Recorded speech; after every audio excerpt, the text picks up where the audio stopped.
guys, welcome to our channel. So अस्ति नै हामीले रोपेको थियौँ आलु अब चाहिँ खन्न जानु लागेको टाइम भएछ आलु खन्ने भाडा ठुलो छ आलु हेरौँ कतिको आउँछ थाहा छैन हेलो मी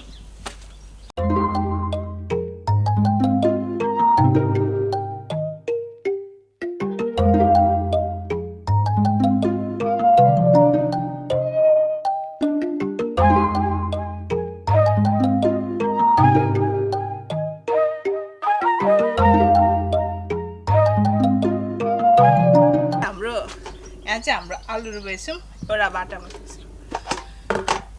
यो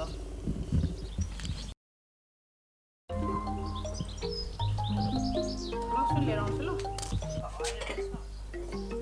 मैले चाहिँ यो घरमा खाना ल्याएको आलु नै टुसा उम्रेको भएर यसो रोपिदिएको थिएँ हुन्छ कि हुँदैन भनेर बोट चाहिँ राम्रोसँग आयो अब हेरौँ कतिको फलेछ बट इत्रु इत्रु भइरहेको अरे कि लु त्यो सिसा भाडा ल हाम्रो फर्स्ट आलु निस्क्यो फर्स्ट आलु चाहिँ यत्रो भएछ है वाह कस्तो ठुलो आलु चाहिँ भएन बचेन मरिसक्यो त अब कसरी निकाल्नु नि त नि बोटै छैन आलु यो के हो आलु हो कि यो सुपारी हो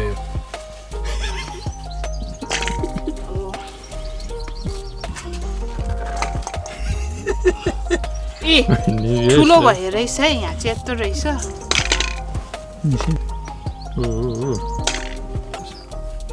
यत्रो चाहिँ भयो रहेछ है तर यत्रो थिएन आलु त है यत्रै थियो आलु पनि यो त हामीले खाने आलु रोप्दिएको त्यो त रातो सेतो रहेछ त है त्यहाँ पनि दुई किसिमको रहेछ यो सेतो रहेछ यो चाहिँ रातो रहेछ आधी किलो त निस्क्यो सेतो रातो रहेछ कि है हेर नै एउटा रातो चाहिँ ठुल्ठुलो भयो रहेछ सेतो चाहिँ भएन रहेछ बिउै लिएर रोप्यो भए चाहिँ हुन्थ्यो रहेछ है हेरौँ न कुन चाहिँ सबसे ठुलो कुन हुन्छ ल यो छ है अहिले रातोबाट सेतो नि हुने रहेछ हो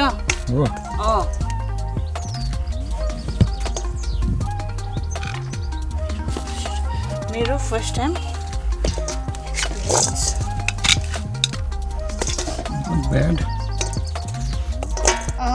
हामीले चाहिँ आलु खाँदैछौँ आलु चाहिँ यति निस्क्यो हाम्रो तर हामीले यो बिउ ल्याएर रोपेको चाहिँ होइन त्यही खाने आलुमै टुसा उम्रेको थियो अनि रोपेर ट्राई गरौँ न त भनेर रोपेको त्यस यति भयो म खुसी छु मेरो यो फर्स्ट टाइम हो यति भयो बोट हेर्दा चाहिँ डरलाग्दै थियो है बोट चाहिँ यत्रो अग्लो भएको थियो है डरलाग्दो भएको थियो भरिहाल्दा त भित्र चाहिँ त्यति खासै लाग्यो यत्रो ठुलो समय चाहिँ भयो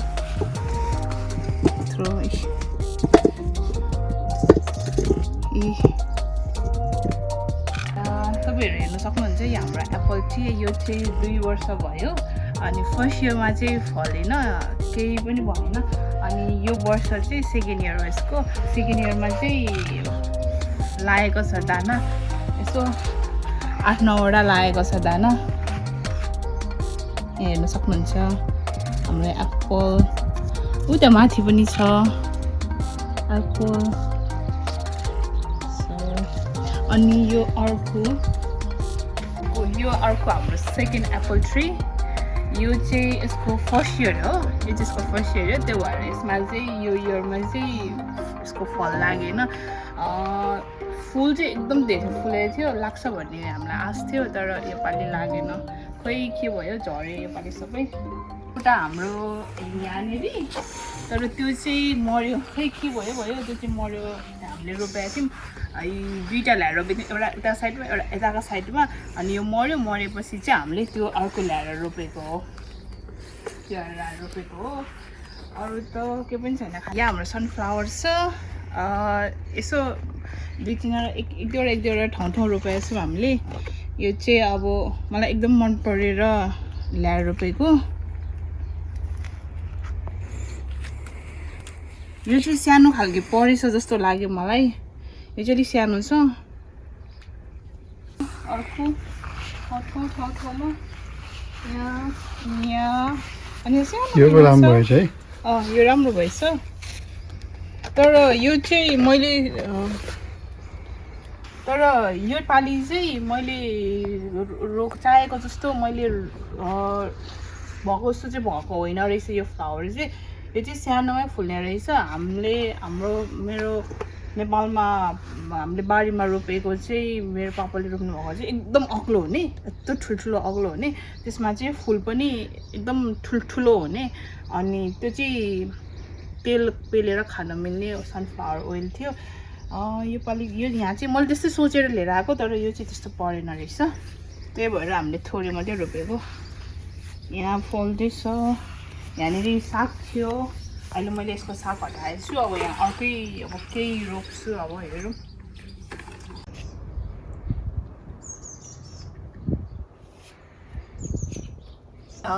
यो चाहिँ ल्याभेन्डर हो। यो चाहिँ हेर्दाखेरि यत्रो ठुलो झ्याङ छ, तर यो चाहिँ दुईवटा मात्रै बोट हो। यहाँदेखि यता एउटा हो, यहाँदेखि उता अर्को हो। यसको चाहिँ बास्ना पनि एकदम मिठो आउँछ। मलाई एकदम मनपर्छ यो फ्लावर, एकदम राम्रो छ यसको स्मेलहरू। यसको तेल, साबुन, स्याम्पू, पर्फ्युमहरू सबै बनाउँछ। यो चाहिँ हाम्रो अङ्गुरको प्लान्ट हो होइन। अनि यहाँ चाहिँ अहिले सानो तपाईँहरू हेर्न सक्नुहुन्छ, यहाँ चाहिँ सानो लागेको छ अङ्गुरको यो दानाहरू लागेको छ। अब फर्स्ट इयरमा यसको फलेको थियो एक दुईवटा, अनि थोरै फलेको थियो।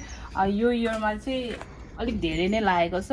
अनि म तपाईँहरूलाई अर्को नेक्स्ट भिडियोमा अपडेट गराउँछु यसको कति फलेछ, कति लाग्यो भनेर। हेरौँ कति खायौँ होला। हाम्रो स्ट्रबेरी फलेको थियो हाम्रो त्यो स्टोरमा जति त्यो डब्बा पाउँछ, त्यो ठुलोवाला डब्बा, त्यति चाहिँ फलाएको थियो स्ट्रबेरी, त्यति चाहिँ फलाएको थियो। अनि फलाएको थियो। अहिले चाहिँ हामीले खाइसक्यौँ स्ट्रबेरी, अहिले बोट मात्रै छ। अब चाहिँ म आलु धुन गइरहेको छु।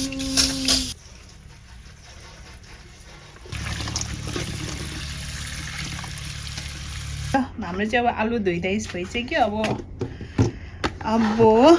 हामी धोइदाइ भयो, यति भयो। दुईजनालाई त मजाले पुग्छ, 4-5 छाक पुग्छ दुईजनालाई मजाले। अब हामीले यो बिउ ल्याएर रोपेको भए चाहिँ अब राम्रै हुन्थ्यो होला। हामीले चाहिँ त्यो अब यस्तो आलु ठुल्ठुलो खाने आलु लिएर आएको थियो सुपर मार्केटबाट। अनि टुसा उम्रिसक्यो, यति भइसकेछ। राख्दा दुईजना नखाएर हामी दुईजनै अब काममा बिजी थियौँ। पछि अनि यसलाई यही रोपेर डब्बामा हालेको थियो, त्यही भयो नि यति भयो। अनि म चाहिँ यहाँभित्र अब चिया बनाउन गइरहेछु।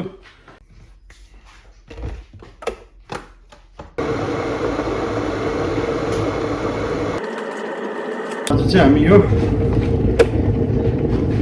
यो चिया ट्राई गर्दैछौँ। यो चाहिँ इन्स्ट्यान्ट टी प्रिमिक्स चाय, मसला चिया हो। यो चाहिँ हामीले नेपाली दोकानबाट ल्याएको। यो चाहिँ अलिकति महँगो नै छ। यो चाहिँ एकदम दामी छ।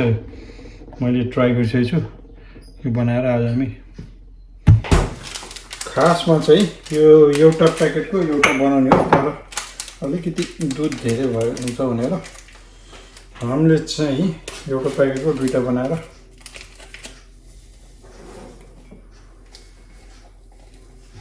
यसमा चाहिँ दुध, चिनी, मसला, ब्ल्याक पेपर, ल्वाङ स्वाङ सबै यसमा हुन्छ। जस्ट पानी हाल्ने।